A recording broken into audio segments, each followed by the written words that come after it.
Namaste, everyone here, and very happy Janmashtami to all of you and all audience who are watching us or will be watching us.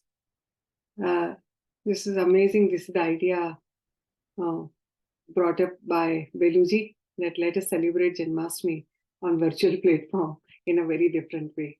And I really appreciate this idea because somehow, we are so close without, spending much time to Krishna. Knowingly, unknowingly, we are always with him. And from our childhood, from Lori, we have started our life with Krishna. So Krishna consciousness is in our heart. I share my slideshow just for sake of, selection of the poetry which I have kept, and then I'll discuss whatever I have come to my, heart today, because this is something, I love it. That is why I could gather all those things. So I start. Sorry, am I audible, Beluji? Right. Yes. So very happy Janmashtami, and let's embark on a journey into world of bhakti poetry, particularly when it is devoted to divine figure of Lord Krishna, guided by wisdom of Sri Aurobindo. Sri Aurobindo's words illuminate the essence of art and its connection to spirituality. He reminds us that art can only truly find its purpose and achieve its highest perfection when transforms the exquisite experiences it seeks to express into sustained spiritual experience. In the context of bhakti poetry on Krishna, this insight is particularly profound. I recite Sri Aurobindo's poem, Krishna. At last, I find a meaning of soul's birth into this universe terrible and sweet. I, who have felt the hungry heart of earth, aspiring beyond heaven to Krishna's feet. I have seen the beauty of immortal eyes and heard the passion of lover's flute, and known a deathless ecstasy's surprise and sorrow in my heart forever mute. Nearer and nearer now the music draws, life shudders with strange felicity. All nature is wide in mourned pause, hoping her Lord to touch, to clasp, to be. For this one moment lived the ages past, the world now throbs fulfilled in me at last. Bhakti poetry is not merely literary pursuit or establishing philosophy of any sect. It is profound spiritual journey. It seeks to transcend the boundaries of human language and intellect to convey the depth of love, devotion, and spiritual realization. When a bhakti poet like Narsingh, Surdas, or Meera sings of Lord Krishna, they are not merely crafting verses, they are channeling a spiritual experience. On the realm of bhakti yoga philosophy, the absolute truth takes on persona of divine being known as Krishna. The very name Krishna, derived from Sanskrit, resonates with profound significance as it signifies the embodiment of an all-attractive allure. Krishna serves as the ultimate object of the soul's affection, with the genesis of this affection arising from the reciprocal love between soul and divine. What distinguishes Krishna is his remarkable versatility in accommodating seekers, devotees, and adorers from various walks of life, be it the ardent seeker Arjuna, the passionate lovers Radha and Gopis, the devotee soul like Meera, Narsingh, Surdas, Jijabai, and Tukaram, the contemplative yogi like Uddhav, or the spiritual luminaries such as Sri Aurobindo and the Mother, all find their own distinct pathways to approach Krishna. This journey unfolds through the channels of love, devotion, wisdom, surrender, rigorous spiritual practices, and unwavering dedication. Krishna assumes oneness with the seeker or devotee, transcending the boundaries that separate the divine from the seeker. It is indeed fascinating to observe striking parallelism in the life experience of these poets and devotees like Narsingha, Meera, Surdas, and Sri Aurobindo steeped in Krishna's consciousness. Their encounters with divine bear remarkable resemblance akin to an intimate dialogue with Lord Krishna himself. All of us are familiar with the poet Surdas. Surdas' early life was shadowed by blindness. Born into a humble family struggling to make ends meet, abandoned by circumstances, he embraced a life begging, served from his home and loved one. Yet an inner awakening soon dawned, exposing the emptiness of material pursuits. Driven by an innate spiritual longing, Surdas embarked on a transformative journey to Vrindavan, leaving behind the scent comforts of his former life. During his pilgrimage, he paused at the tranquil Goghat along the Yamuna River, a pivotal moment that led him to the revered sage, Sri Vallabhacharya. Under his newfound Guru's benevolent guidance, Surdas experienced a profound inner transformation. The sage's wisdom unveiled an enchanting tapestry of Sri Krishna's divine play, igniting the flames of spiritual insight within the young seeker. With the heart now illuminated by divine love and devotion, Surdas's voice became an instrument of transcendence. He sang not as mere mortal, but as a vessel through which the celestial melodies of Sri Krishna's Leelas, his divine dramas, resonated, transcending the boundaries of the material world. अब मुझे क्षुद्र भावनाओं का कोई राग नहीं है, मेरी अभिलाषाएं श्री कृष्ण के सागर में हैं. Now I have no taste for petty emotions. My longings are in the ocean of Sri Krishna. His collections of poems, named Sur Sagar, served as the canvas upon which Surdas painted vibrant vignette of Lord Krishna's Bal Leela. Surdas narrates Bal Leela, Maiya Mori, Kabahu Badegi Choti. Just a second.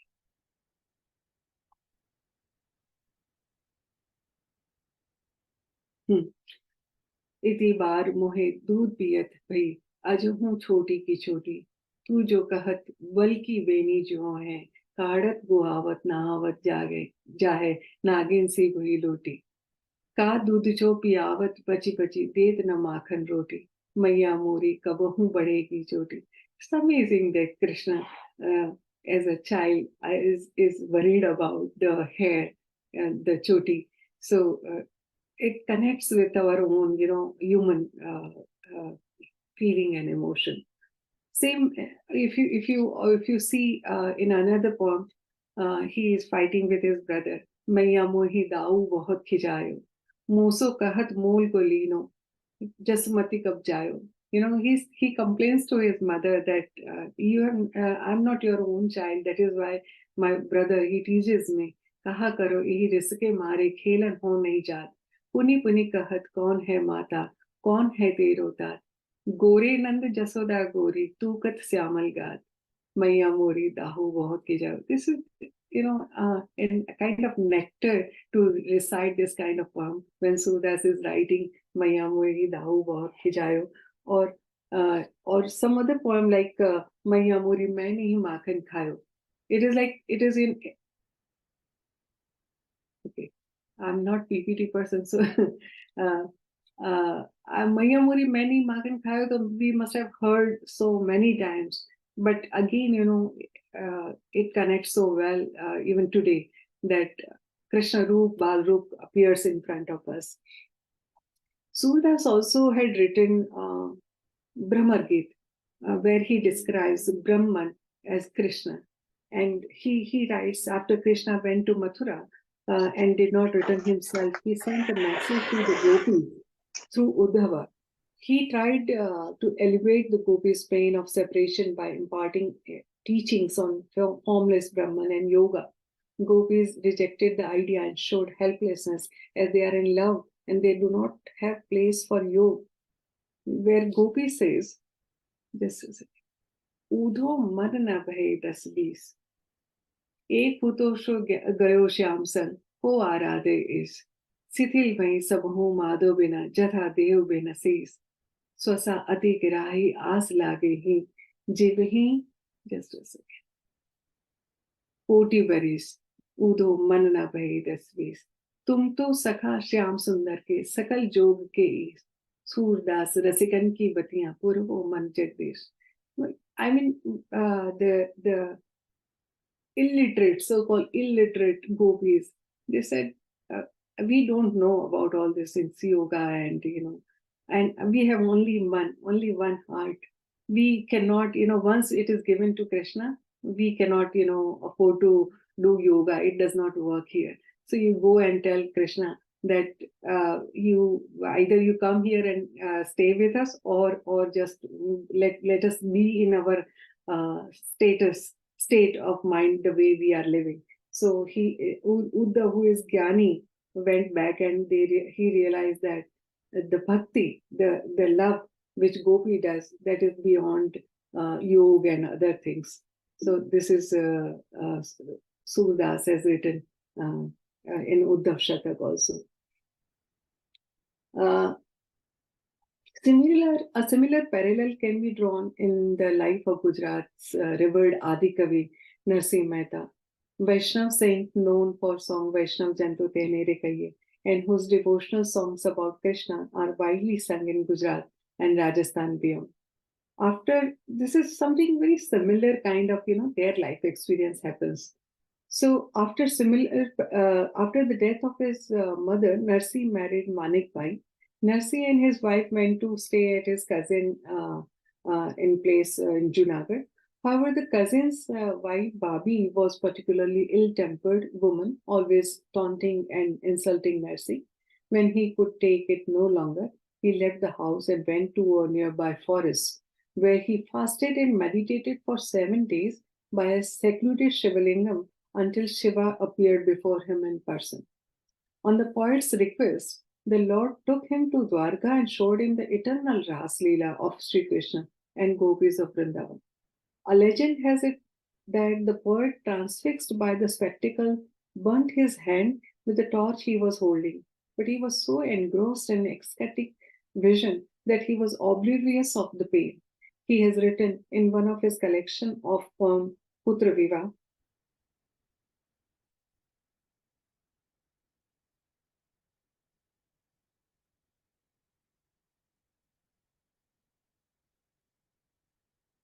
Give me one second.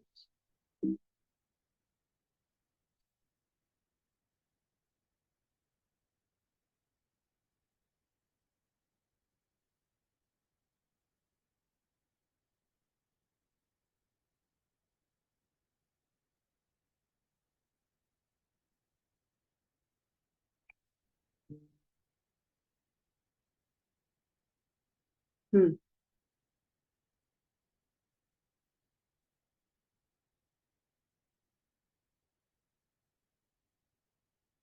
He says that my manhood dissolved and I became the Lord's lover. I lost the awareness of my body. I became his go-between, and I mixed with gopis to convince Radha to discard her pig. Then the Lord Krishna, pleased with him, with his Narsingh's loves, placed his hand on his head to bless his devotee. The poet says, my throat choked, and I was speechless. I, who was unconscious before, become conscious. The worldly sense receded, and my primal speech awoke from its sleep. According to the well-known legend, Narsingh Mehta, prompted by Sri Krishna himself, resolved to offer his praises and partake in the divine ecstasy of Ras within mortal realm. He made solemn vow to compose approximately 22,000 kirtans or devotional composition. Throughout his lifetime, Narsingh Mehta frequently sang hymns extolling the virtues of Lord Krishna, exploring various aspects of the divine, including divine Bal Roop, which we can see in Prabhatiya. He jagne jadva, Krishna govadiya, tuj bina dhenma kon jashe. Beluji, I'm not so good with the PPT, so I'm trying. Uh, uh,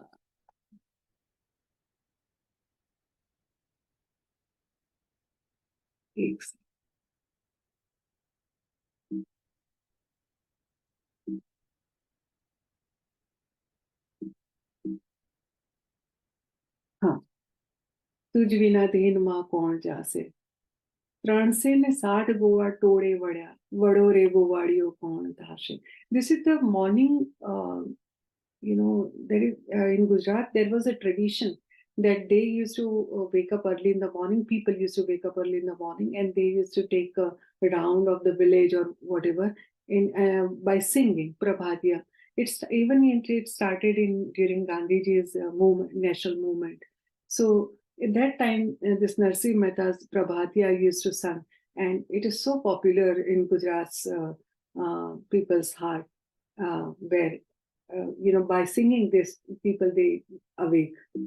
Next is another poem which we learned in school. Jal kamal chandi jane bala, Swami amaro jagshe tane marshe, baad hatya lagshe. So when Krishna goes to, when Krishna tries to save, try to save villagers from that Nag, which was in that Yamuna river. That time, this poem was, on the base of that, this poem was written. I think Satya, I need Satya for this. Yeah. Yes, ma'am. Satya, because it doesn't work with me, and these poems are not visible. Maybe I overlook this PPT and I just, read from my preparation, whatever I have done. This metaphor of and another poem by Narsi Mehta is amazing.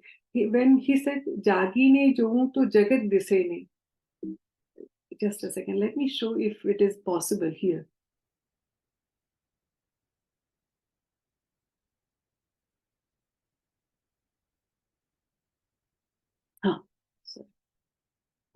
जागीने जो तो जग दिसे नहीं, ऊंगमा अटपटा भोग वासे, चित्त चैतन्य विलास कद रूप छे, ब्रह्म लटका करे ब्रह्म पासे. This metaphor is amazing when he says that when I wake up, the world recedes from my sight. Only in sleep, its bewildering miseries and enjoyment perplexes me. My being is a play of consciousness, the Brahman playing with the Brahman.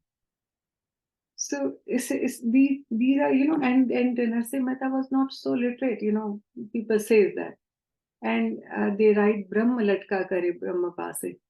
So we are all Brahman and we are just, playing our role. That is what Narsi Mehta communicates here. Another poet, Meera, who is very close to, whose work, whose bhajans are very close to us, is she kindled her adore for Krishna, was raised by her grandparents after her mother's passing. At tender age, Meera fell deeply in love with Krishna, idol gifted by Dadu Dayal. She embraced Krishna, perceiving the idol as her divine spouse. Despite confronting numerous trials throughout her existence, Meera dissolved into consciousness of Krishna, unperturbed even by deadly poison. This saintly poetess, Meera, possessed an unswerving devotion of Lord Krishna.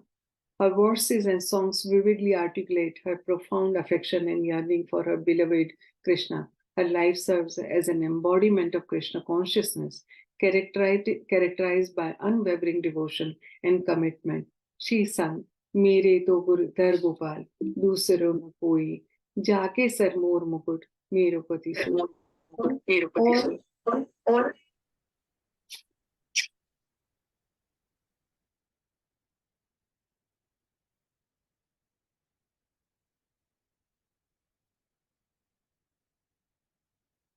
और मीरा मगन गई हरि के गुण गाए, सांप पिटारा राणा बेजा, मीरा हाथ दियो जाए, नाय धोएण देखन लागी, सालीग्राम पाए. So nothing worked when Rana was not in favor of Meera's bhajan towards Krishna. Meerabai's songs speak of both the joy and pain of love. Metaphorically, Meerabai points to the longing of the personal self, Atman, to be one with the universal self, Paramatma, which is a poet's representation of Krishna.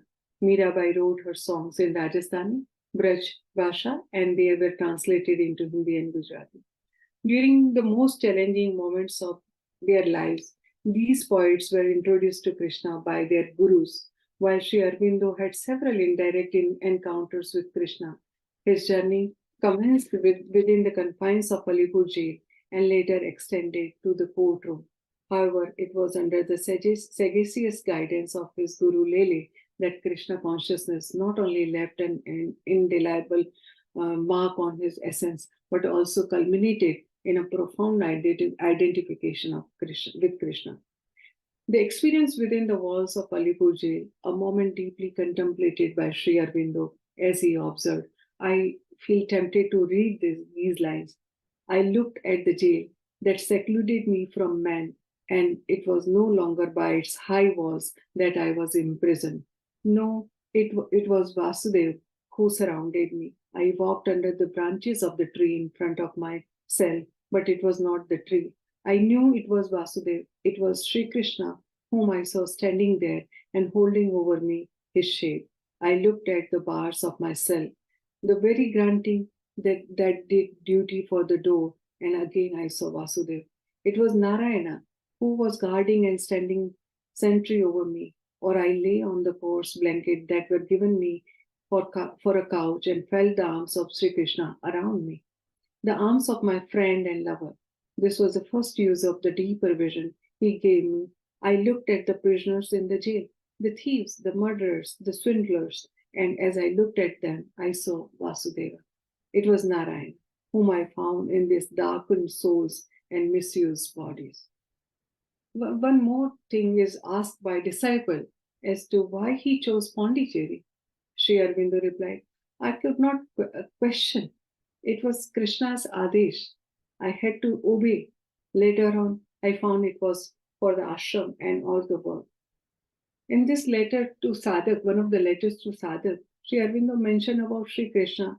Krishna as a Godhead is the Lord of Ananda, love and bhakti. As an incarnation, he manifests the union of wisdom and works and leads the earth's evolution through this towards union with the divine by Ananda, love and bhakti. Sri Aurobindo's vision of Krishna's consciousness aligns harmoniously with the perspectives of these eminent poets. They perceive Krishna as the embodiment of joy, love, and devotion, a divine incarnation harmonizing wisdom and action, guiding humanity towards union with the divine through the conduits of joy, love, and devotion. But the critical distinction lies in how these poets encounter Krishna as devout souls, uniting with him in their final moments, while Sri Aurobindo's communion with Krishna transcends conventional devotion to merge his identity with Krishna. The verses and poetry of Sur, Meera, Narsimha, and Sri Aurobindo collectively grant us a profound experience of supreme bliss, drawing us deeply into the realm of Krishna consciousness.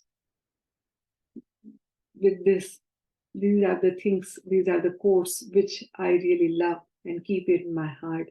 And this is the life in any Indian person live by keeping this Krishna consciousness. With this, I end my presentation. And last quote, which I recite from Sri Aurobindo, which I really love, and many times I keep on reciting rather. The boy with the flute of Sri Krishna, the Lord descended into the world play from the divine Ananda. His flute is the music of the call, which seeks to transform the lower ignorant play of mortal life and bring into it and establish in its place the Leela of his divine Ananda. With this, I wish you all happy Janmashtami, and over to Belu Mehraji. Thank you.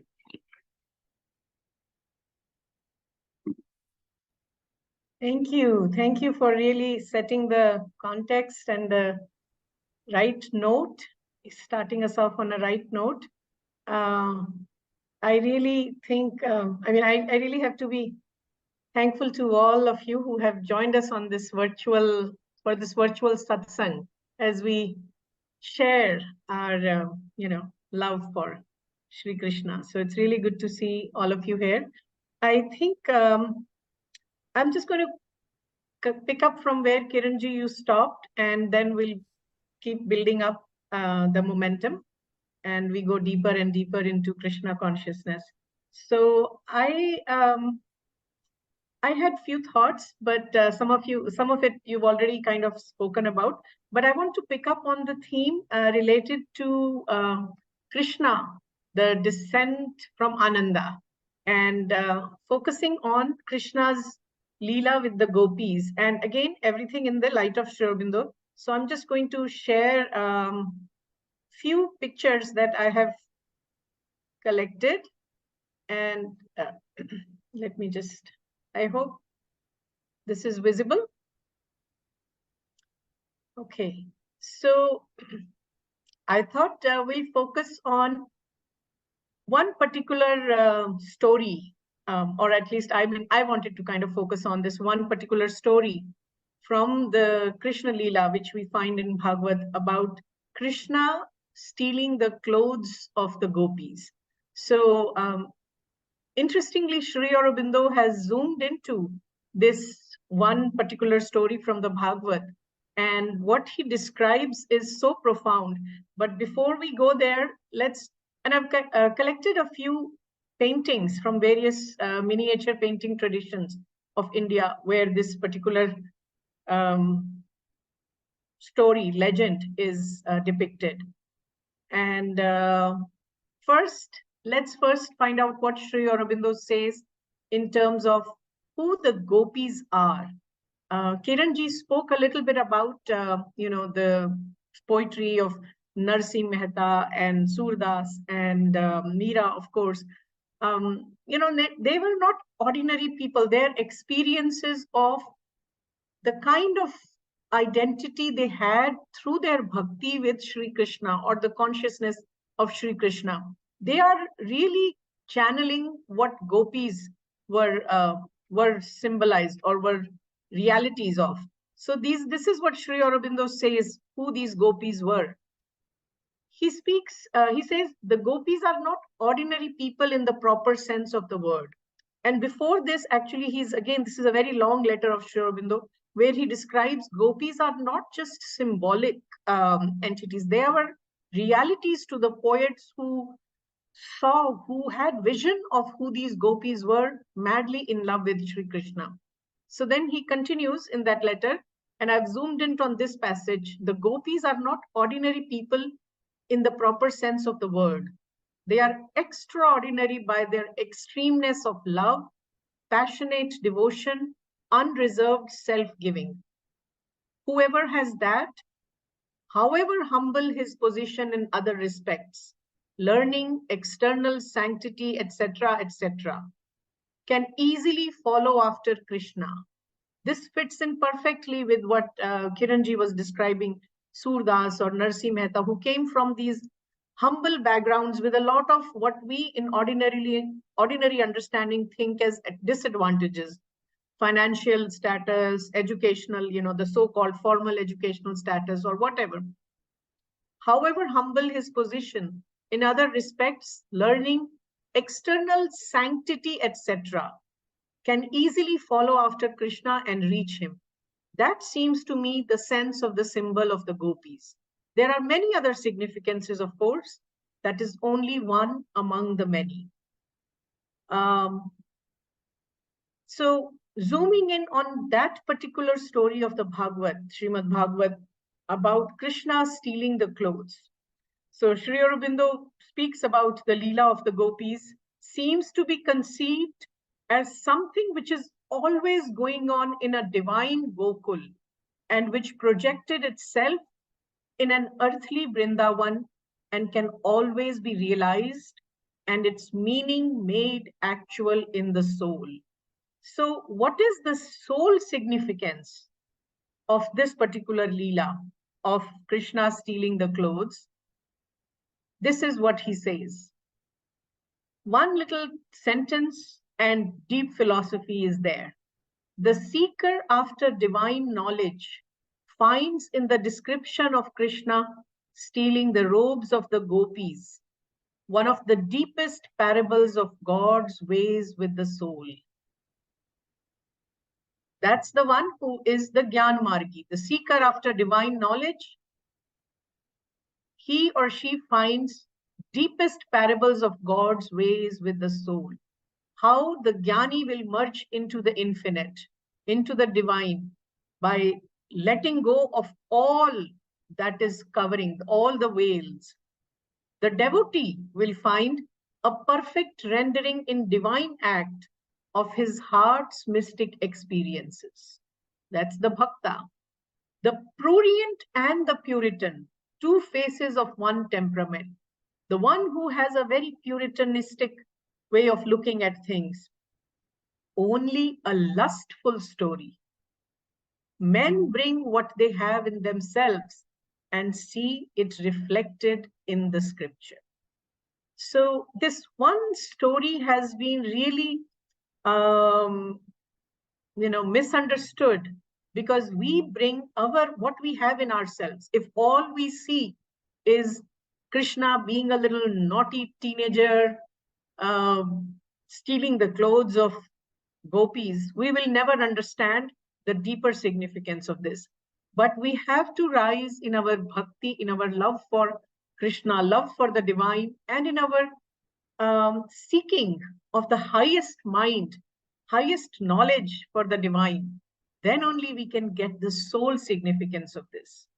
So the idea being that we have to, whatever veil we cannot take out, whatever coverings of our mind and heart we cannot remove, God takes it away. And Sri Aurobindo has another aphorism that speaks of that. Kiranji mentioned about Sri Aurobindo in Alipur jail. He writes in his Tales of Prison Life, Kara Kahini, that for the first few days when he was sent to jail, he went through this kind of a questioning mind.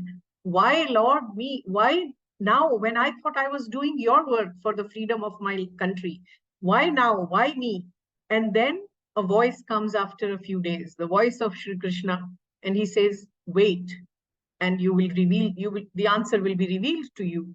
And again, it's like what he hears is that whatever attachment you could not get rid of, attachment to even this noble work of fighting for the freedom of my motherland, that attachment I have taken away, that desire I have taken away, because I am raising you for another work. India will be freed, but there is another work that you have to do, that India needs to do for the humanity, for the world, and I'm raising you for that. So that's where he says, then Shri Krishna placed Gita in me, and I was able to do the yoga of the Gita. So again, it's a matter of, whatever bindings of our own mental and emotional preferences and likes and dislikes, the veils that we carry, God has his own way or her own way, or Brahman has its own way of taking away those veils, because that's the only way we can unite with the infinite.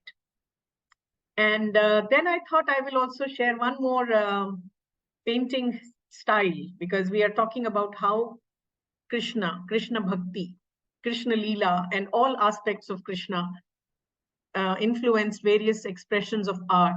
So this is one particular art form that I've been very intrigued by. It's kind of a variant of the Odisha Pattachitra, and this is called Ashvanari. And they do it in Ashva and also in elephant form, where all the gopis, the physical bodies of the gopis, are become kind of a vehicle on which Krishna rides. So I was very surprised when I first saw them in Kala Parishad in Bangalore. I was just very intrigued by this. This is not a very good picture, but that was my first exposure to this kind of art form, and they had several displayed in that museum. So the intricacy, and these are all black and white, kalam using ink, just it's beautiful to see the kind of madness, that craziness that can come in love for Krishna. It's like, they will offer themselves completely. The extremeness of love that Sri Aurobindo was referring to, the quote with which I started, that the painter, the artist envisioned that kind of love madness or that kind of extremeness of love, that they would offer themselves, that, Krishna becomes the supreme rider on every aspect of their being, every aspect of their physical, emotional, vital, mental being is offered. So that I thought I will share, and I want to also share a little bit about one poem that Sri Aurobindo translated, which he gave the title Love Mad itself, to kind of build up this theme of extremeness of love of the gopis. So I'm going to stop sharing here as I read that poem of Sri Aurobindo. I mean, it's actually a poem by Maran, one of the Tamil Vaishnav saint poets, who was given the name Namma Alvar, our saint. Alvars were the Vaishnav saints, and the 12 great saints, Maran was considered one of them. And Sri Aurobindo has written a little commentary about him, and he's translated few of his poems. So I thought I'll just share the one poem which he titled Love Mad, because that fits in with the theme of this extremeness of love for the gopis. So let me just read that poem, and then I'll share it in the chat box also. So Sri Aurobindo says, the poetic image used in these verses is characteristically Indian, the mother of a love-stricken girl, symbolizing the human soul yearning to merge into the Godhead.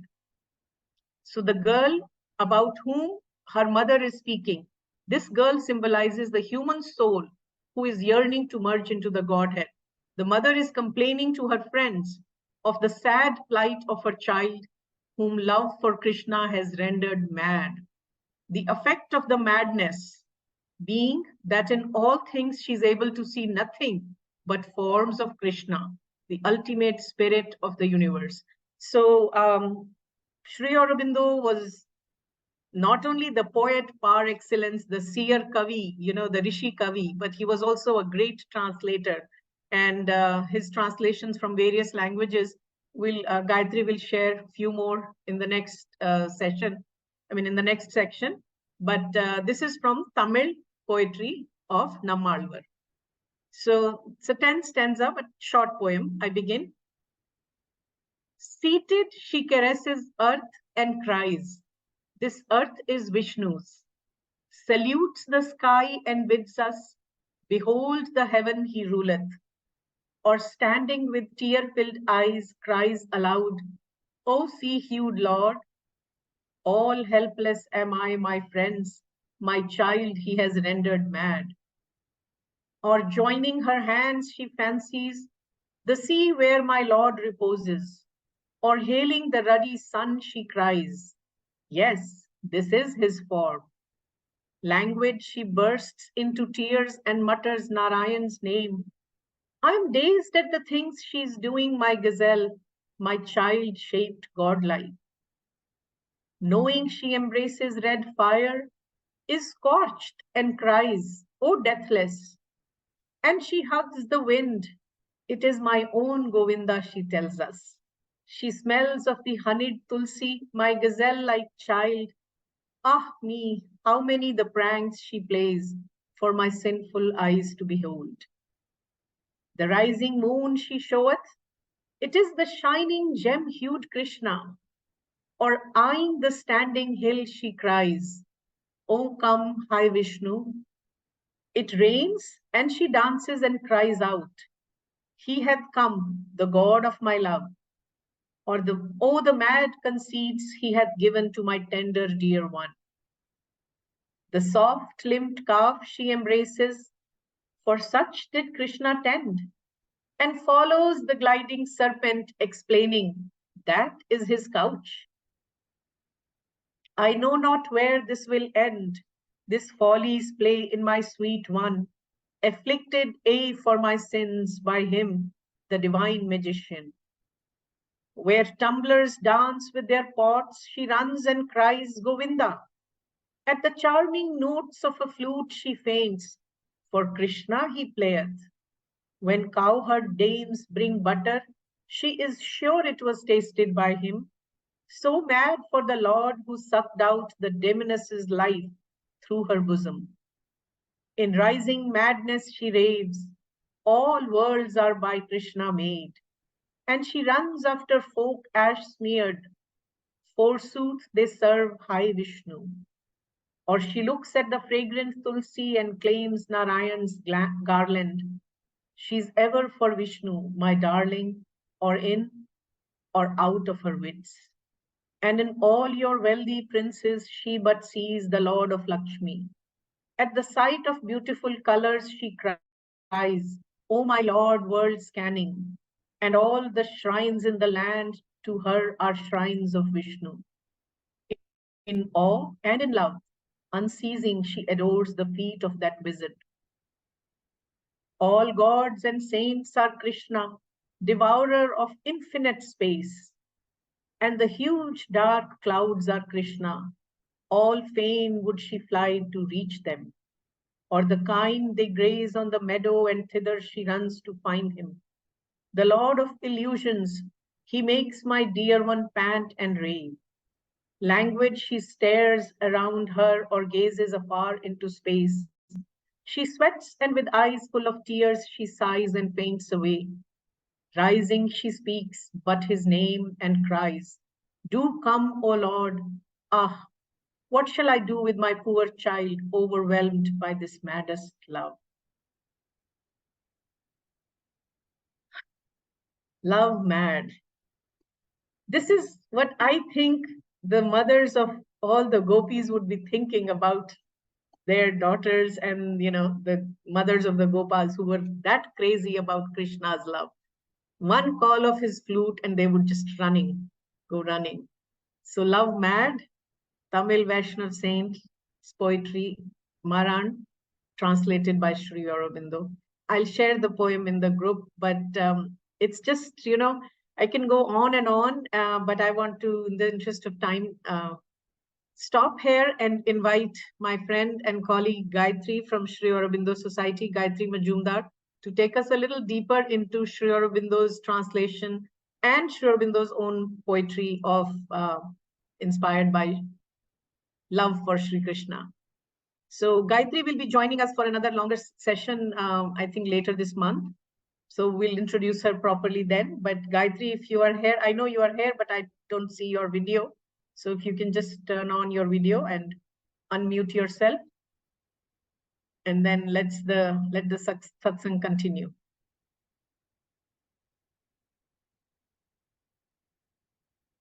Gayatri, are you there?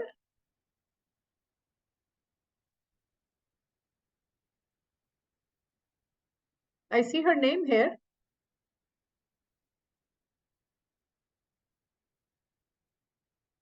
Okay, then shall we? Maybe she's just stepped away or something. We can go with the next. I think we have Binduji. Do you want to continue? Then we'll invite Gayatri once she comes back. Maybe she's stepped away. So Binduji is also known to most of the people here. She's an artist based out of Delhi, and she also teaches painting in a school. So rest of the introduction, we'll save it for some other time.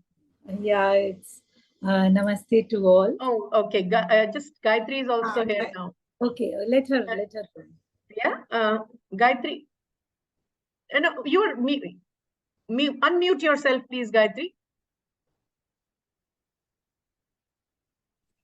Yeah, sorry. Yeah. So I'm here, but she can continue. I can get back. I think let's finish with let's do the poetry first. So since we were talking about translations, and then we'll bring in the painting and sculpture with Sneha. So, right. Yeah. So I think I missed a bit of the beginning. So I don't know whether Krishna, the poem was actually read out as. It was. Kiranji started with that. Yeah. That's wonderful.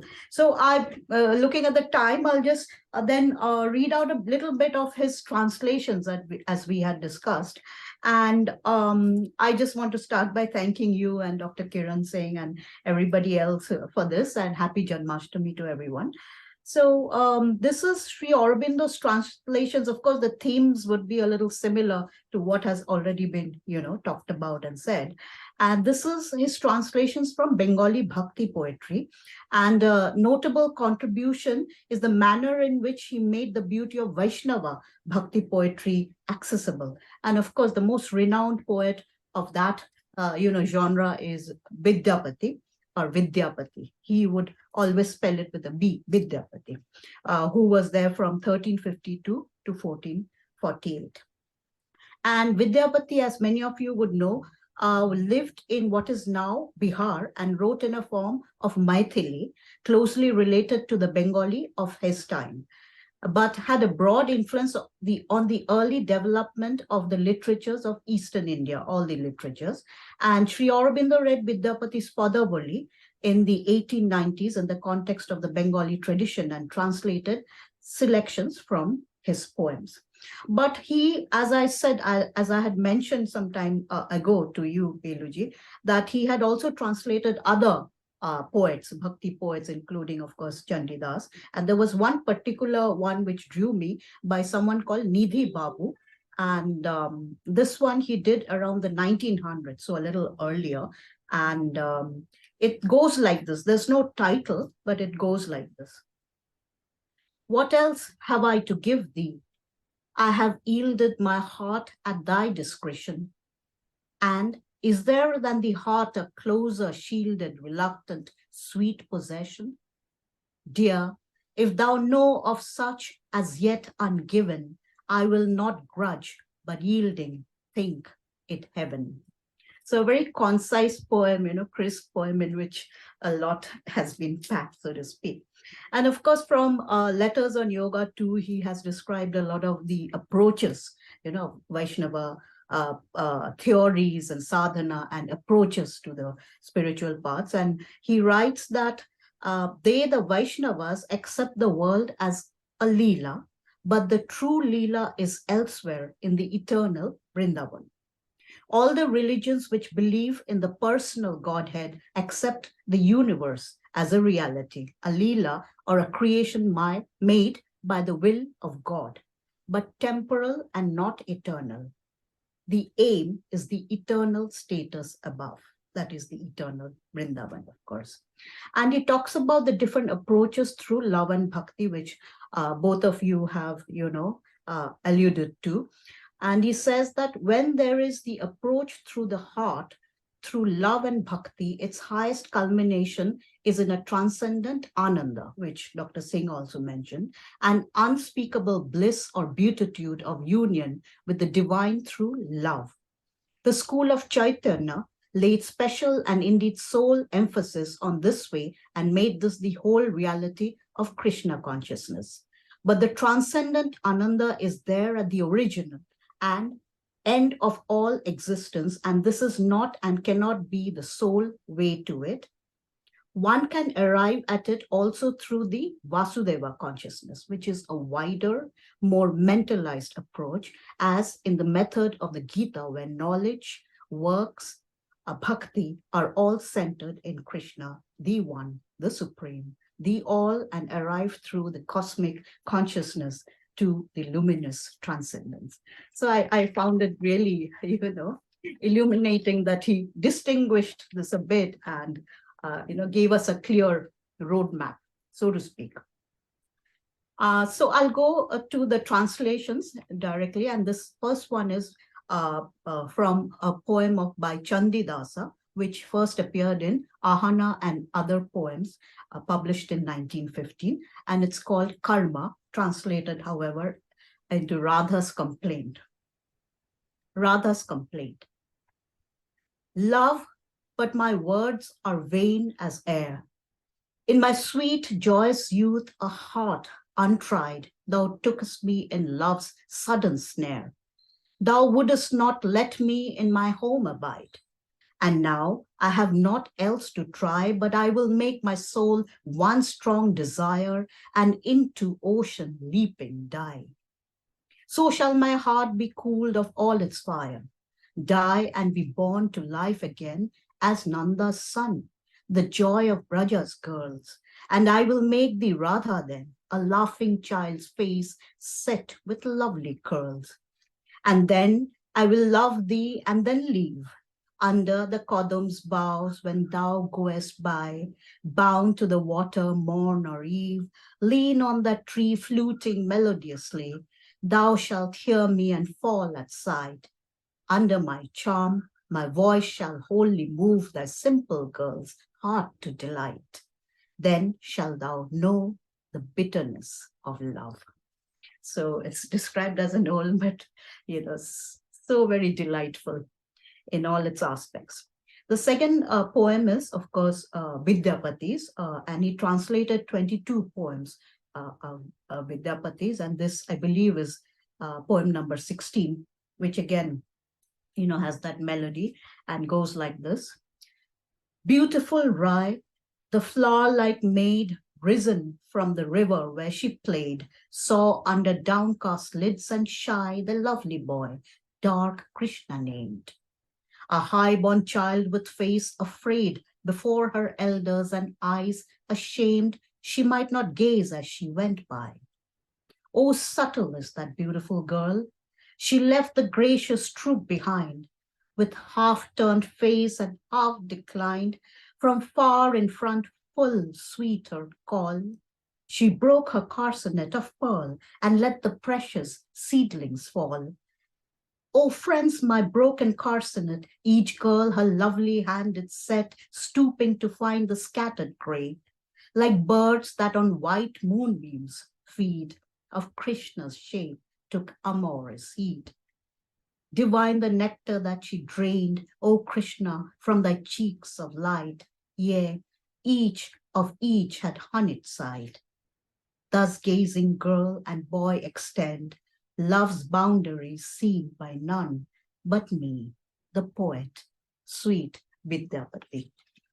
So again, in his very, very, strong and high-born English, he would capture this essence of so much, love. And so if you want me to read one of his poems, I was thinking of mostly the translations, or I had one poem which I had written because of constraint. I don't want to take, it's almost, time. So I'll just quickly read a poem I had read when I felt a strong pull towards Krishna. So it's called Love.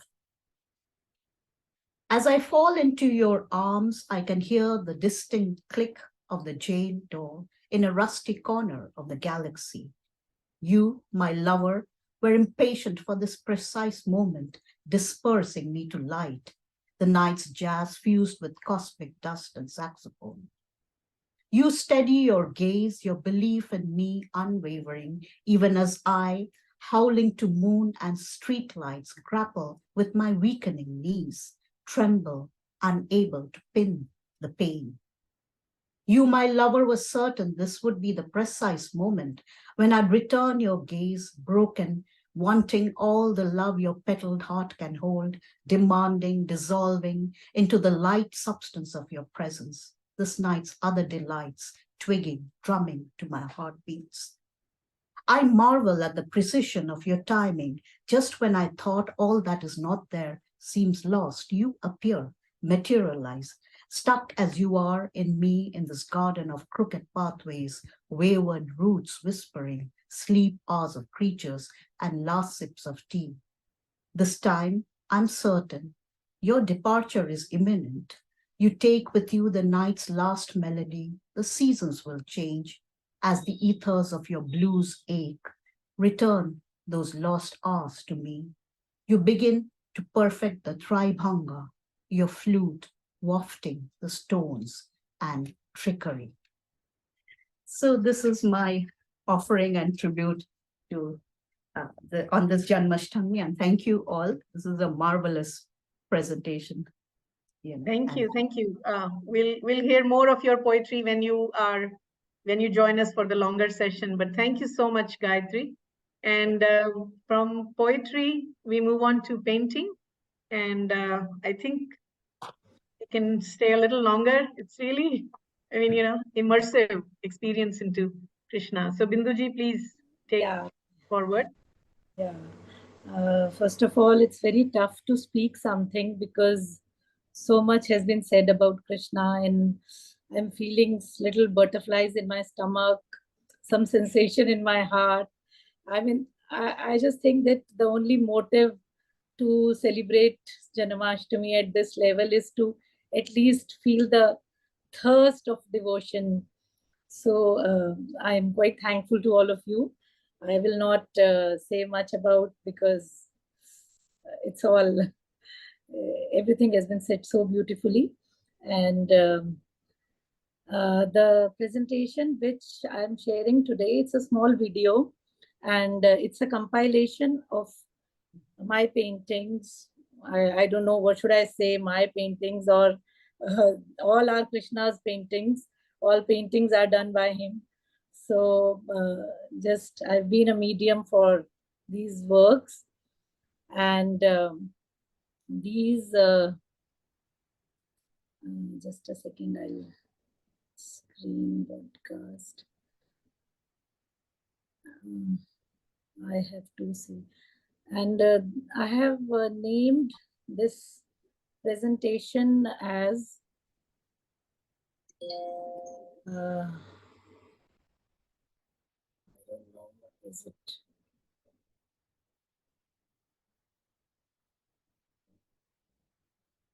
I'm not able to.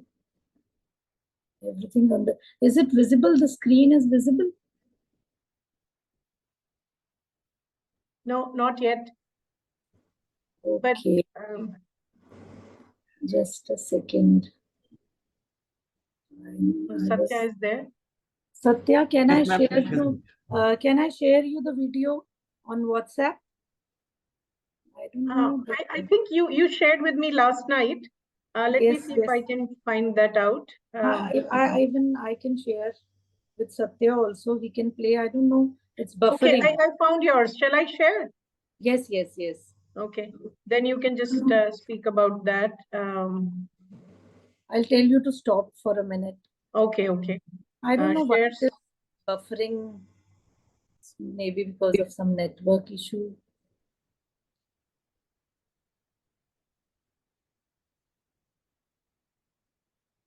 Is it visible? Yes. Is it visible, the video?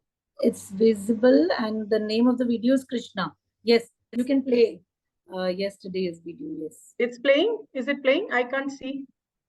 No, you still have to click it. Okay, wait a minute. Oh, okay. So, where did that? It's in this folder. Okay. It should be visible now.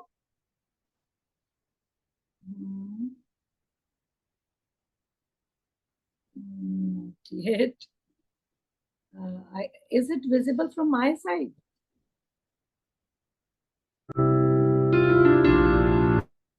Is it visible from my side? You tell me, is it visible? Yes, yes. I think it's visible from my side, or I don't know, from your side. Okay, you from my side only, I think. Beluji, actually your screen is visible. Video is not visible. Oh. I can see the video. Actually, Now it is visible. Okay.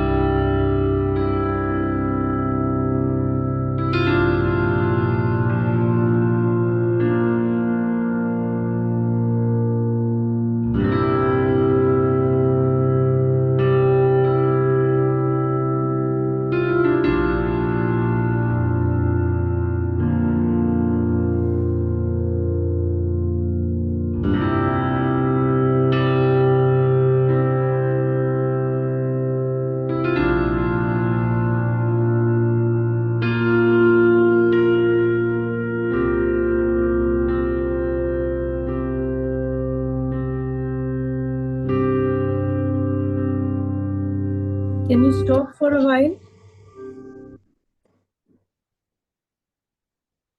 Has it stopped? No, just stop for a while. I want to.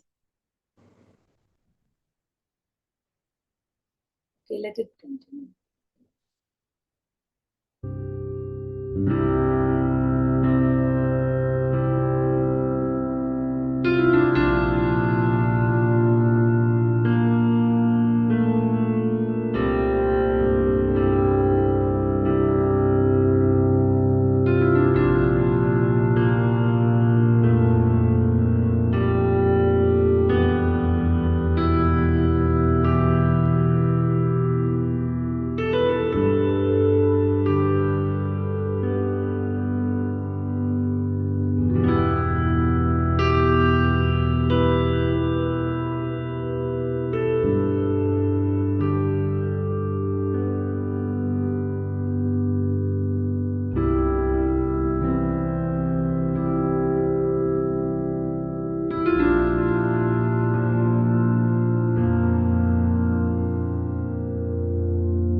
Sorry, I could not pause in between, but you can.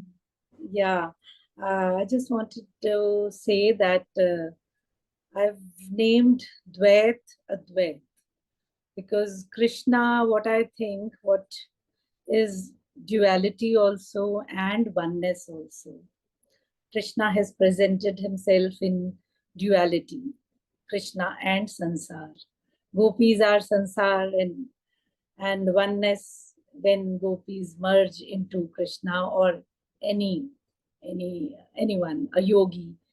So the main and all the paintings which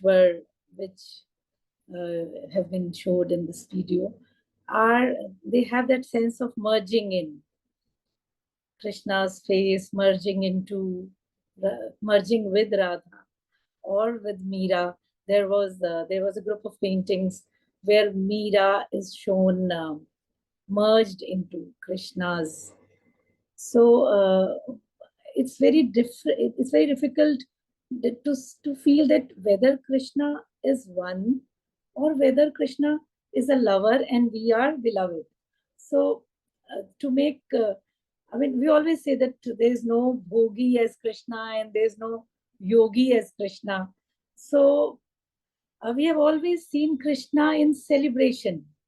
Krishna, the poetry you have read, the poetry Gayatri Ji, Karan Ji, Surdas, the poetry you just can't discriminate that whether it's a painting or poetry. There is no you listen and you start visualizing something and you see painting and you start singing something inside.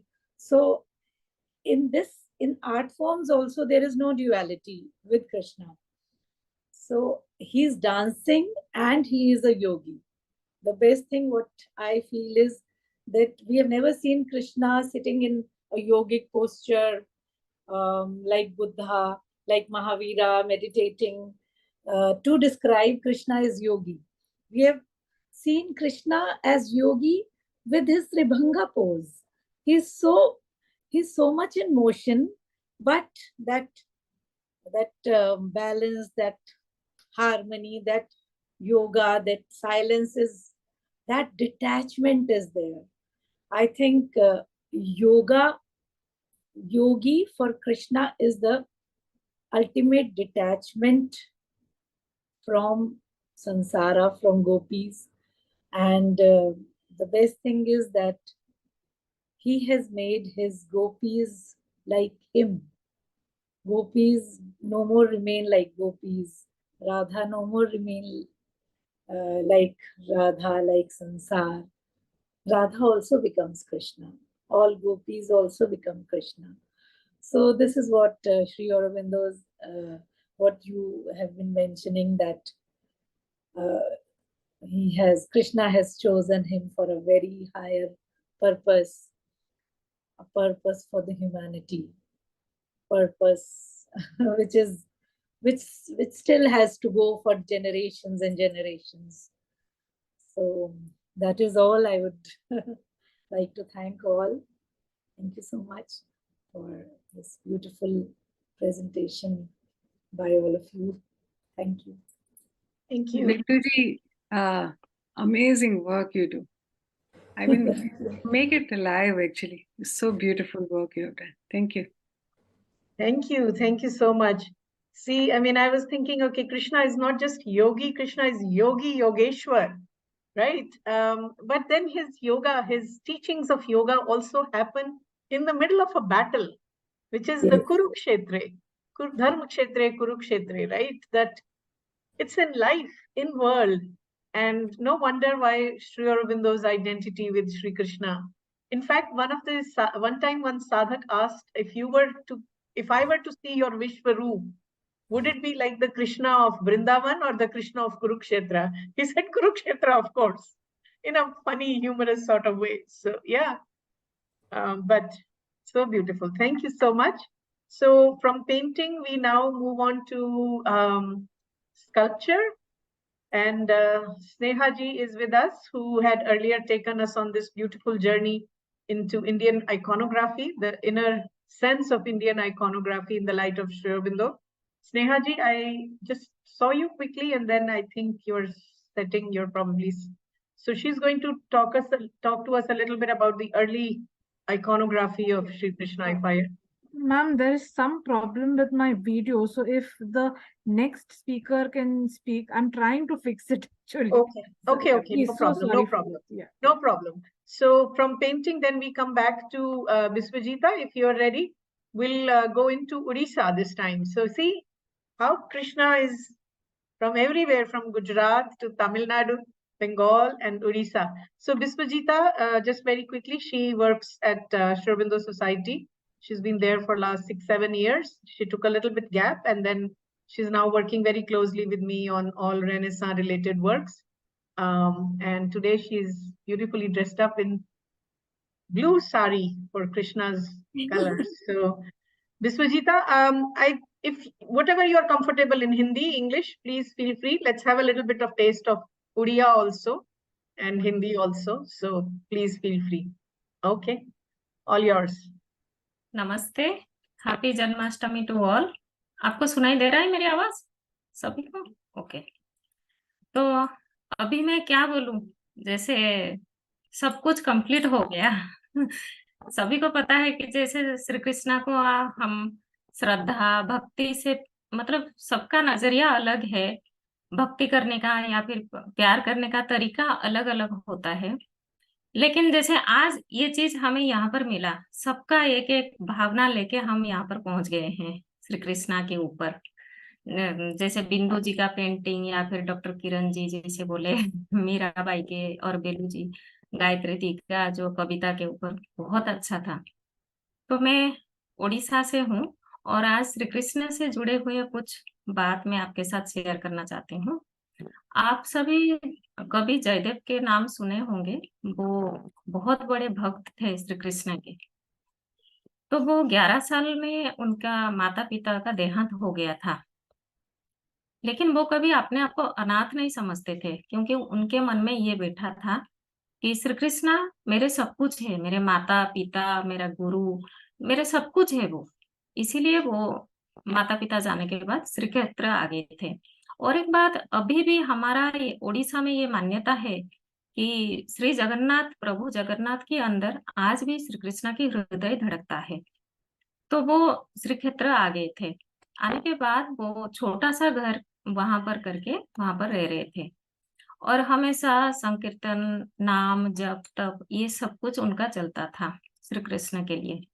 और वो श्री कृष्ण और राधा का जो अटूट प्रेम कहानी, जो उनका रूठना मनाना, और वो जो जितना श्री कृष्ण और राधा के बारे में वो कविता के माध्यम से रचना करते थे, जिसको हम गीतो गोविंदो बोलते थे। गीतो गोविंदो के अंदर वो सारे चीजें श्री कृष्ण के ऊपर लिख के रखते थे। एक दिन ऐसा आया, श्री कृष्ण राधा जी को बोल रहे हैं, हे प्रिय, आपका दोनों चरणों को आलता से सुसज्जित करके मैं मेरे माथा के ऊपर आस्थान करना चाहता हूँ। इसको वो अपने कविता के रूप देना चाहते थे। तो वो बोले कि स्मर गरल खंडनम मम शिरसि मंडनम देहि पाद पल्लव मदरम। तो लेकिन ये लिख नहीं पाए। उनको फिर याद आया कि जो मेरे प्रभु है, जो स्वयं सृष्टि करता है, वो राधा जी के पाँव को क्यों अपने मस्तक पर रखना चाहते हैं। मैं तो ये नहीं लिख सकता। तो फिर वो जो लिखनी छोड़ के अपने पत्नी को बोले, पद्मावती को बोले, पद्मावती मैं थोड़ा बाहर जा रहा हूँ अपना काम खत्म करके, और नहा के फिर वापस में आ रहा हूँ। तो पत्नी पद्मावती बोले ठीक है, तुम जाओ अपना काम खत्म करके आओ। तो पद्मावती अपने काम में लग गए। जाने के बाद दरवाजा खटखटाने लगा। फिर वो तुरंत जाके देखे तो स्वामी जयदेव खड़े थे वहां पर। बोले स्वामी आप तो अभी अभी गए थे, आपका काम इतना जल्दी खत्म हो गया? तो वो मुस्कुराते हुए बोले नहीं प्रिय, मेरा एक कविता मुझे अभी याद आ गया, तो इसीलिए मैं तुरंत घर आ गया इसको लिखने के लिए। फिर ऐसा ना हो कि मैं भूल जाऊं, इसीलिए मैं चाहती हूँ कि पहले कविता पूरा कर दूं, फिर अपने काम में चले जाऊं। तो बोले अच्छा ठीक है, तुम आओ कविता लिखो। फिर वो बैठ के जो लाइन वो नहीं लिख पा रहे थे उसको वो कंप्लीट कर दिए। देहि पाद पल्लव मुदरम, उसको वो कंप्लीट कर दिए। फिर बोले पद्मावती मुझे कुछ खाने के लिए तुम दे दो, मुझे विश्राम करना है। पद्मावती उनको खाना परोस दिए, वो खाना खा के विश्राम करने लगे। उसके बाद पद्मावती अपना खाना लाके बैठे, खाना खाने के लिए बैठे। उसी टाइम फिर से दरवाजा किसी ने खटखटाया, तो पद्मावती गए और दरवाजा खुल के देखे तो स्वामी फिर से खड़े हैं। तो वो आश्चर्य हो गए, अरे ऐसे कैसे हो सकता है, आप तो अभी अभी अंदर गए विश्राम करने के लिए, अभी फिर आप यहाँ पर, मुझे कुछ समझ में नहीं आ रहा है। तो स्वामी बोले क्या तुम बोल रहे हो, मुझे कुछ समझ में नहीं आ रहा है। तो पूरा वो डिस्क्राइब किए उनके सामने कि ऐसे ऐसे थोड़ी देर पहले आप आए थे, ऐसे कुछ काम कर रहे थे, तो कभी जयदेव को पता चल गया, तो फिर वो आके अपना जो लिखना जो छूट गया था, जो हिचकिचा रहे थे कि ये मैं कैसे लिखूं, मुझसे तो नहीं होगा ये लिख तो वो देखे तो वो लाइन कंप्लीट हो गया था। तो उनको समझ में आ गया कि स्वयं प्रभु श्री कृष्ण मेरे रूप लेके मेरे घर आए थे और ये लाइन वो कंप्लीट करके गए हैं। तो वो जो भाव से वो लिखे थे उनका मीनिंग फिर से वो निकाले कि राधा और कृष्णा दोनों एक है, दोनों का अंतर एक है। वो बस श्री कृष्ण यही बोलना चाहते थे कि मैं अपने आप को आत्मसमर्पण करना चाहता हूँ, तुम्हारे पाँव के नीचे मैं आत्मसमर्पण करना चाहता हूँ। तो प्रभु को वो स्वयं प्रणाम करके कि आज मेरा इतना बड़ा सौभाग्य है कि प्रभु स्वयं मेरे घर पर आए हैं। तो ये तो कवि जयदेव की कहानी, और ऐसे छोटे छोटे बहुत कहानियां हैं श्री कृष्ण के ऊपर। और एक जो थे अति बड़ी जगन्नाथ दास, जो श्री कृष्ण के वो भी बहुत बड़े भक्त थे। तो वो हमारे जैसे है ना, संसार में अगर कुछ दुख हमें कहाँ से मिलता है, खुशी हमें कहाँ से मिलता है, हमें दुख से कैसे निकलना है, खुशी से हमें कैसे क्लोज, या फिर हमारा लक्ष्य कैसे हम है, हमें एक ही जगह पर मिलता है, भगवत गीता। तो उसी भगवत गीता को अति बड़ी जगन्नाथ दास ने ओडिया ट्रांसलेशन किए हैं। तो आज मैं आपके सामने वो 4 लाइन ओडिया में, जो भगवत गीता का ओडिया में 4 लाइन मैं आपके सामने रखना चाहती हूँ। आप समझ नहीं पाएंगे लेकिन इंग्लिश में मैं ट्रांसलेट करके रखी हूँ, तो प्लीज आप उसको भी पढ़ लीजिए थोड़ा ठीक है, मैं दिखाना चाहती हूँ आपको।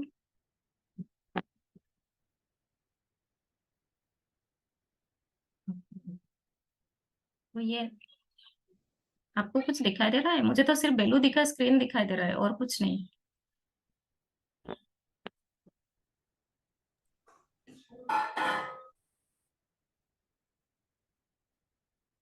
नहीं, कुछ भी नहीं आ रहा है। What should I? Okay. Do it. Yes, now we can see your screen. Yes.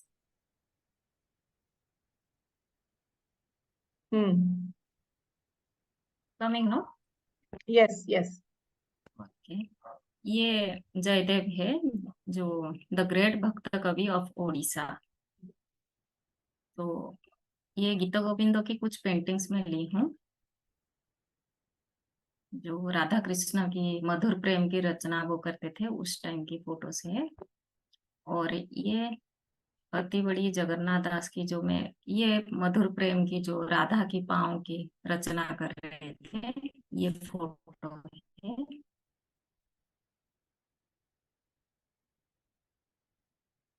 और ये अति बड़ी जगन्नाथ दास जो उड़िया भागवत लिखे हैं। तो आज मैं वही 4 लाइन आपके सामने रखना चाहती हूँ।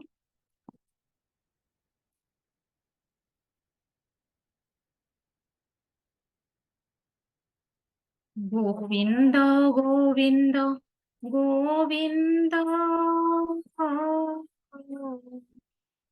पदु गळुछि मकरंद।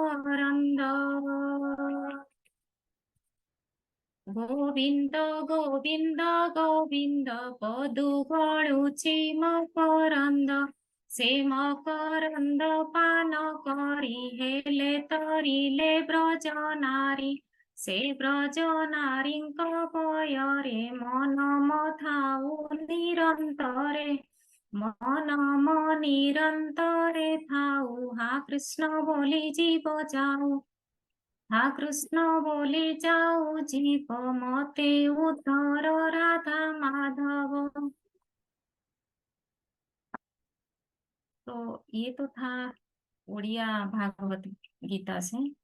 आज जैसे जन्माष्टमी के अवसर पर श्री कृष्ण जयंती है, रात को 12 बजे उनका हैप्पी बर्थडे होगा, तो उनके लिए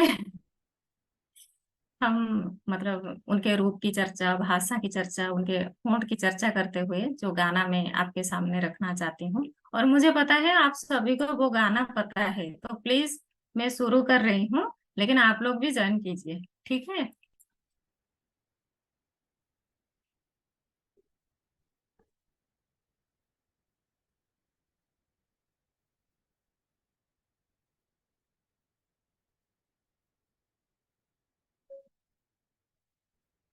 अधरम मधुरम बदरम मधुरम नयनम मधुरम हसितम मधुरम हृदयम मधुरम गमनम मधुरम मधुराधिपते रखिलम मधुरम वचनम मधुरम चरितम मधुरम वसनं मधुरं बोलितं मधुरं चलितं मधुरं भ्रमितं मधुरं मधुराधिपते रखिलं मधुरं मधुराधिपते रखिलं मधुरम्।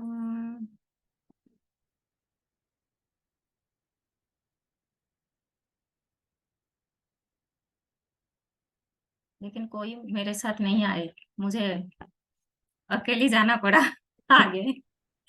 नहीं, हम गा रहे थे साथ में, मन गा रहा था, पर सब लोग अगर अनम्यूट कर देंगे ना तो फिर खिचड़ी बन जाएगी। तो ये था श्री कृष्ण जी के साथ कुछ जुड़े हुए बातें और भजन संकीर्तन, जैसे आज बेलूदी बोले थे कि सत्संग, तो ये बचपन में मैं दादाजी के पास बैठ के ये करती थी, तो मुझे पता नहीं है, सॉरी। लेकिन मैं बजा रही थी। ये तो बिल्कुल अप्रोप्रिएट था आज के लिए। और ये मधुराधिपते अखिलम मधुरम यहीं पे यहीं से शुरू और यहीं से अंत होना चाहिए। हाँ, हाँ, बहुत बहुत सुंदर, बहुत थैंक अच्छा यू। लगा। और आई थिंक अभी और भी लोग हैं शायद, है ना डॉक्टर महिला? There is someone else. हाँ, Sneha ji, I hope Yeah, she is also there. Okay. Thank you so much, Biswajita. Very, very sweet. Thank you. If you can just, yes, stop sharing the screen so Sneha ji can then join. Yes. Wow, so nice. Lovely, lovely. So from painting to music to poetry and now to iconography, Sneha ji. I think many of you already know Sneha's background. So we've had her before in the sessions. So please, you'll have to keep it a little quick and short and sweet. Yeah. Yeah. Ma'am, just tell me if the slides are moving. The full screen is moving. No, not moving yet. Just we are seeing the first one. Can you see the second slide? No. No. Okay. I can see it on the corner. Okay, but I yes. think there's some. Wait, let me see. Yeah, now it's moved. Now it's moved. Can you see the second slide? Yes. Earliest okay. reference to Bhagwan Vasudeva. Yeah. So I'll keep it brief. I'll be speaking on certain early sculptures of Bhagwan Vasudeva Krishna. So I'll be covering the sculptures only up to the 7th century CE. So just a little background. So the earliest reference to Bhagwan Vasudeva Krishna is in the Chandogya Upanishad, where he is mentioned as Krishna Devaki Putra, and as the disciple of a sage called Angirasa. Vasudeva Krishna was the fountainhead of the Bhagavata sect, which was known for its philosophy of Ekantika Bhakti. Even the Bhagavata talks about Ekantika Bhakti. And even early writers like Panini and Patanjali make a reference to him. And this reference comes in the context of his being a deity. There are a number of inscriptions also which talk about Vasudeva Krishna. Like we have the Besnagar inscription, which was actually engraved by a Greek ambassador called Heliodorus, who had come from the court of Antiochildas, an Indo-Greek ruler, to the court of a Shunga ruler in central India. And he was a great devotee of Bhagavan Vasudeva Krishna, and he calls himself a Bhagavata and addresses Bhagavan Sri Krishna as Deva Deva Vasudeva. Then we have the Gosundi inscription, which talks about Sankarshana, that is Balarama and Vasudeva Krishna. Then we have the Naneghat inscription in Maharashtra near Pune, where the Satavahana queen, Naganika, invokes Vasudeva and Sankarshana at the beginning of her epigraph. Then we have another inscription from Mathura, dated to the late first or the early first century BC or the early first century CE, where a devotee of Bhagavat Vasudeva called Vasu is making certain donations to a shrine or Mahasthana of Bhagavat Vasudeva. This is the the impression of the Gosundi inscription. And there is another inscription from a place called Mora in Mathura, which talks about the installation of the images of the Panchavrishni Veeras. The Panchavrishni Veeras being Vasudeva Krishna, his brother Sankarshana, his sons Pradyumna and Samba, and his grandson Aniruddha. Then even the Nashik cave inscription of Sneha, Vasishti. just a minute. Are your slides supposed to be moving? Yes, ma'am. They are not moving. No, they're not. They're not. Okay, fine. I won't keep it full screen. So I was here on this slide. Yeah. Okay. So then coming to the Gupta period, there is an inscription at a place called Bhitari near Varanasi, where we have an inscription of the Gupta ruler Skanda Gupta, who also mentions Krishna in the context of Krishna killing Kamsa indirectly. It's an indirect reference. And coming to the icons of Vasudeva Krishna, we find that we have individual icons also, and depiction of narratives from texts like the Harivansha and the Vishnu Purana. The Harivansha describes Vasudeva Krishna as Dvibhuja and Chaturbhuja, and he is depicted as described as holding the conch, discus, and mace, Shankha Chakra Gadadharaha. Then we also get a reference in the same text that Vasudeva Krishna is fighting with a plow and a bow against Jarasandha. And there are also references where Vasudeva Krishna is adorned with the Vanamala, a crown, and ornaments made of peacock feathers. So, these were natural materials for his adornment, because as a child he was living in the forests of Vraja. In fact, Krishna calls the Gopas, he refers to the whole community of the Gopas as Vanacharaha. Then coming to the actual depiction, the earliest depiction of Vasudeva Krishna and Sankarshana Balarama is found on the coins of an Indo-Greek ruler called Agathocles, and these were found at a place called Aikhanum in north in somewhere near Afghanistan. So this is Vasudeva Krishna here, and he's holding the conch and the chakra, and here is Sankarshana Balarama with the hala or the plow and the musala or the pestle. So we can see that by the 2nd century BCE, the respective iconographies of both these deities were very well developed, and both of them here are shown like warriors. Then this is a painting dated to around the 2nd century BCE from a cave shelter, a rock shelter in Madhya Pradesh, where we have the depiction of Sankarshana Balarama, Vasudeva, and their sister Ekanamsha. Ekanamsha is supposed to be the human form of Yoga Nidra or Yoga Maya. This sculpture, there are many such sculptures belonging to the Mathura school of art, and they are referred to as the Vrishni triad. So here we have the Vrishni siblings, that is Vasudeva Krishna, his brother Sankarshana Balarama, their sister Ekanamsha. So we have many such, these panels from Mathura. They're there in the reserve collection of the Mathura Museum, and all these three were worshipped together. So Krishna was not just worshipped individually, but he was also worshipped along with his brother and along with his sisters, and of course along with his sons and grandsons. So these triads are also called kinship triads. So the kinship, which was very important in the Vrishni clan, becomes evident from these sculptures. This, we don't know if this is a sculpture of Vasudeva Krishna or the other four Vrishni Veeras, but this was found at a place called Mora, where an inscription was also found, where there is a reference to the temple, a Shaila Gruha of Vasudeva Krishna and the other four Vrishni Veeras, and a lady called Tosha had installed the images of these 5 Vrishni Veeras there. So this could be the icon of any of the 5 Vrishni Veeras.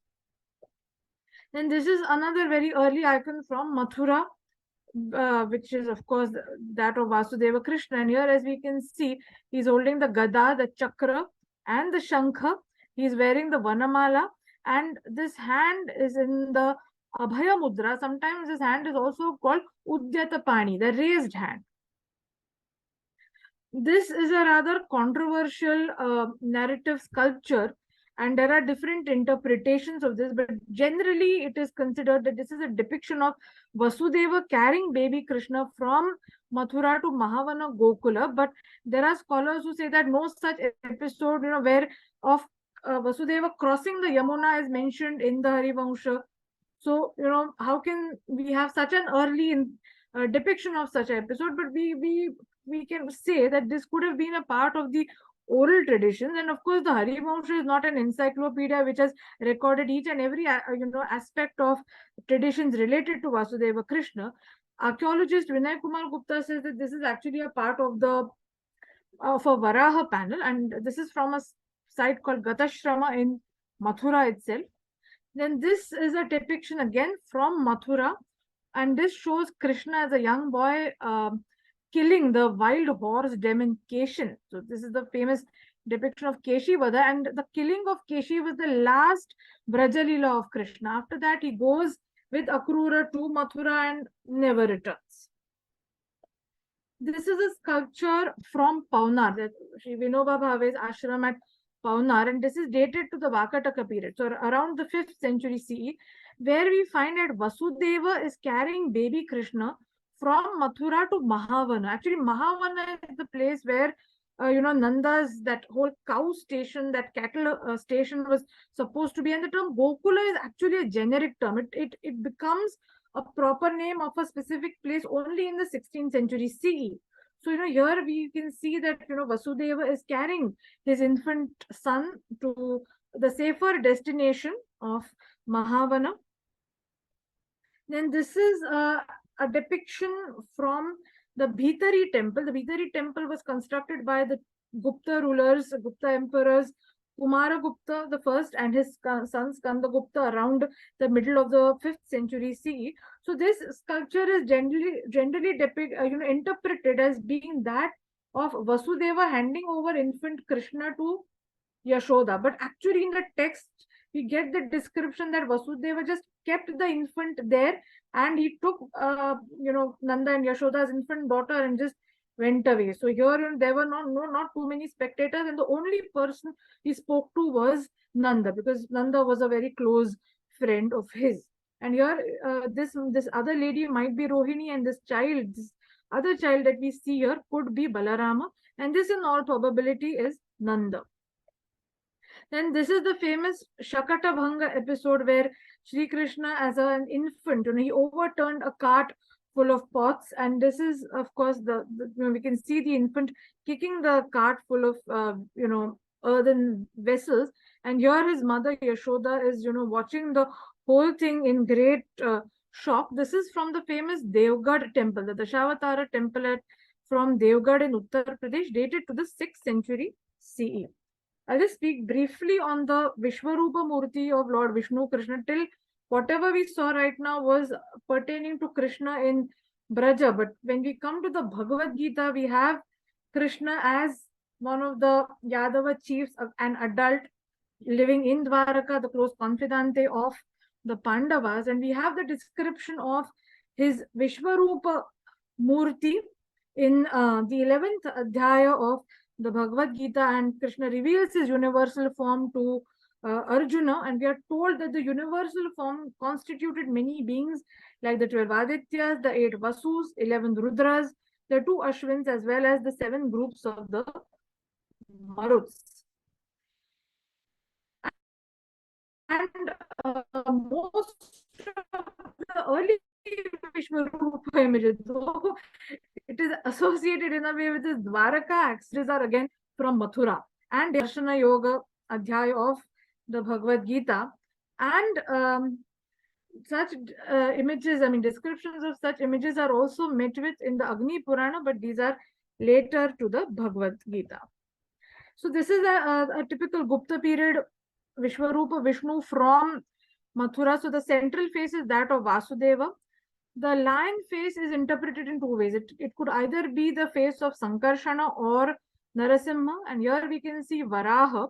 So the Varaha face is interpreted as that of Pradyumna or the Varaha avatar, and we can see in the Prabha Mandala a number of other deities.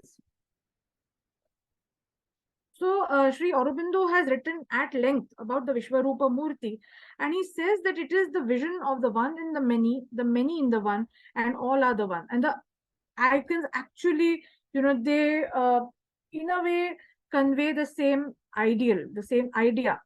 And Sri Aurobindo further says that if the soul can arrive at unity with the Godhead in this vision, Arjuna has not yet done that. Therefore, we find that he has fear when he sees, or even that is terrible in the world loses its terror.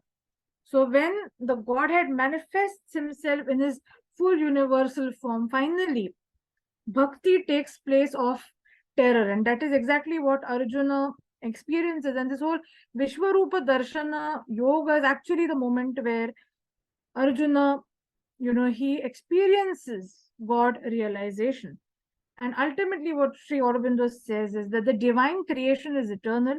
It is the infinite manifested sempiternally in finite things, the spirit who conceals and reveals himself forever in his innumerable infinity of souls and in the wonder of their actions and in the beauty of their forms. So this is also a part of a Gupta period Vishwarupa image. This is the Rudra Pankti, and this is found from the place known as Sri Krishna Janmasthana, which is the place where once upon a time there was a grand temple of Krishna. Then coming to the last 2 slides, this is a depiction of Govardhana Dharana Krishna, again from the site of Gatashram in Mathura. And here we can see that Krishna is holding the Govardhana mountain. And whenever we have depictions of Krishna holding the Govardhana mountain, 2 things are indispensable. One is the aspect of Go, and the other is the aspect of Gopala. So here we find Govinda. Krishna received the name Govinda from Indra after the Govardhana Dharana. So Govinda is shown in the company of the Go and the other Gopalas or the Gopalakas. And Govardhana, when we talk about Krishna Bhakti, Govardhana is actually Krishna himself. That is what the scriptures tell us. That is what even Vallabhacharya ji speaks in his Subodhini ji Bhashya on the Bhagavatam. And the Bhagavatam, in fact, calls Govardhana Haridasa Varya. So, in a way, the mountain itself is an epitome of Krishna Bhakti. And this, I'm sure the people from Pondicherry must be very familiar with this sculpture. This is from Mahabalipuram, belonging to the 7th century CE. And here we can see Krishna majestically holding he's lifting the Govardhana Parvata, and all the people of Braja have assembled here, and he's protecting them from the torrents which Indra is, sending from heaven. And here also we can see the cows, because they are the ones who are providing the context for the name Govardhana, Govinda, and Gopala. So whether it is the icons, whether it is the inscriptions, whether we have depictions of Vasudeva Krishna on coins of, say, rulers like Agathocles and a Kushana ruler by the name of Vasudeva, all of them are nothing but embodiment, exemplifications of Krishna Bhakti. And I've just tried to present Krishna Bhakti in a more historical and archaeological manner. Thank you so much. Hare Krishna. Thank you, Sneha ji. Very, very illuminating, very informative, and yet, taking us within. Just one thing that I thought I'll also just share. I feel inspired. So when Sri Aurobindo writes about, the inner psycho-spiritual meaning of the Vedic symbols, one of the things, cow, go, he speaks of it, cow or go, the word go representing as light. So Gopala also has that meaning of the protector of light. Govardhana, the one who fosters light. So, I mean, it's just so amazing how all these things come together, whether we go from the marg of knowledge or bhakti, and, Krishna satisfies all of that. So that's why we love him so much. And as Viswajita said, at midnight, it's his happy birthday. So I think, I don't know, I'm so moved. I just feel it's such a beautiful gathering of souls yearning for that love of Krishna, as Sri Aurobindo himself says. So I think we can close it here. And in the WhatsApp group, I think maybe some of the poetries that some of us read or translations, we can share it so that way people can read them aloud at their leisure time as well. So Kiranji, is there anything else? I think Veluji, amazing gathering, and how beautifully we celebrated Janmashtami. I'm in US and I don't know what time it will be, 12 o'clock, and we will be celebrating very differently. But this is Snehaji is always, she brings very different insight. With when we watch any monument, it is information we gather, but you bring that literary touch in that, and that's so beautiful. And Vishwajita, Akhilam Madhuram is in our heart. It's a beautifully you sang, and I think a real way of celebrating Janmashtami is this. I am thankful to all of you that all of you join, and we will look forward seeing you in a very. I think this is the way, right? Most of the time, maybe once in a month we should meet like this, where we can bring out our whatever the occasion is, but we can. And Binduji, I'm really, please accept my gratitude the way you explain. And please, Gayatri ji, is her own poem I really loved. Yes, so what she has written, please, she is a beautiful poem. Please share it in the group as well. I'm just looking through quickly through the chat messages. The last one says, yes, Radhe Radhe, Jai Shri Krishna, Happy Janmashtami, Jai Shri Krishna. So thank you. Yes, I think. Thank you so much. And thank you all. And Ravi ji is continuously with us, and other university members are also there. Thank you so much. So, I mean, who says academia and bhakti cannot come together? They can definitely come together. So thank you. Thank you so much. Thank you so much. Namaste.